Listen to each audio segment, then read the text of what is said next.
হ্যাঁ, নমস্কার। আমার কিছুক্ষণ চ্যানেলে আপনাদের স্বাগত জানাই। আজ আমি কাজল দত্ত রায়। আজকে আমি একটু চিকেন রান্না করছি, আর চিকেনটা খুব সুন্দর কালারও এসছে। দেখুন আপনারা কি সুন্দর রান্না হয়েছে এটা।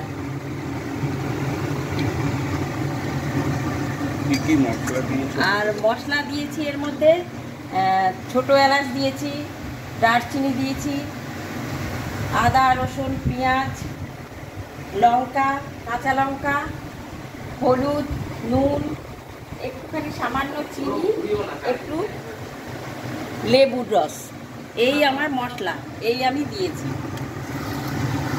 স্বাদ মতো লবণও দিয়েছি। দেখুন কি সুন্দর কালার হয়েছে, দেখতেও সুন্দর হয়েছে।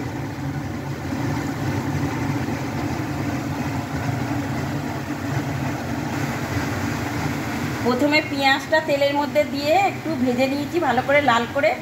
তারপরে ভাজার পরে আমি মাংসটা দিয়েছি। মাংসটা দেওয়ার পরে মাংসটা যখন তেলটা ছেড়ে গেছে, তারপরে আমি বাকি মশলাগুলো দিয়েছি। দিয়ে আস্তে আস্তে আস্তে আস্তে বয়েল করে সুন্দর করে তেলটা ছাড়িয়ে দিয়ে, তেলটা সব মানে পুরো বেরিয়ে এসছে, এসে কালারটা এসছে। আর কালার আসার পরে আমি বেশি জল দেব না, এরকমই প্রায় থাকবে। কিন্তু এইটা খেতে খুব ভালো লাগবে, রুটি, পরোটা, ভাত দিয়ে, সব কিছু দিয়েই ভালো লাগবে। এটা আপনারা করবেন, ভালো লাগবে।